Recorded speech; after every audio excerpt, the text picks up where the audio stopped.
ससुराल में बनते और बिगड़ते नहीं हैं।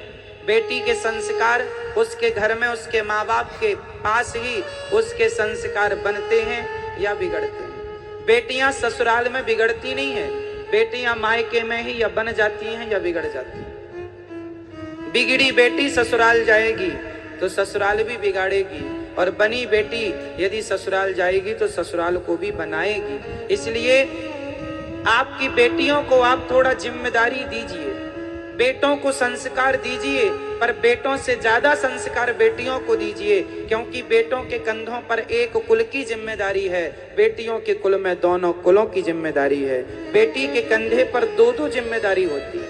इसलिए आपको बेटे से ज्यादा बेटी को समझदार बनाना चाहिए। बेटा समझदार हो, पर बेटी से डबल समझदार बेटी का होना आवश्यक। घर में यदि मर्द बुरा है पर स्त्री अच्छी है तो भी गृहस्थी चल जाती है, पर मर्द अच्छा है स्त्री बुरी है तो गृहस्थी नहीं चलती।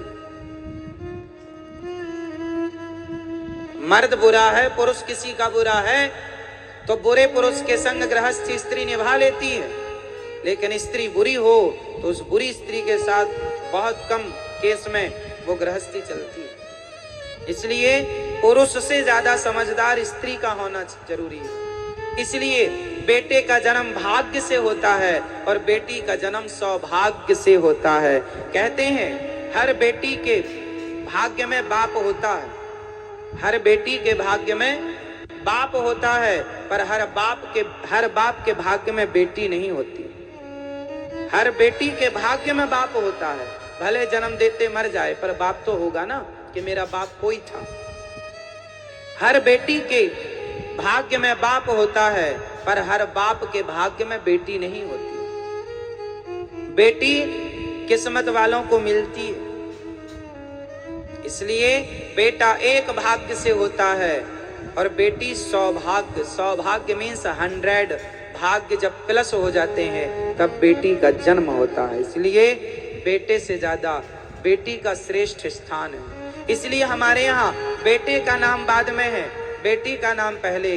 राम जी का नाम बाद में लिया जाता है, सीता का नाम पहले। सीता राम, सीता राम सीता कोई नहीं कहता, सीता राम सब कहते, क्योंकि सीता लेडी फर्स्ट। क्योंकि फर्स्ट मीन्स ये नहीं कि केवल कहने में फर्स्ट ना, स्थान भी फर्स्ट।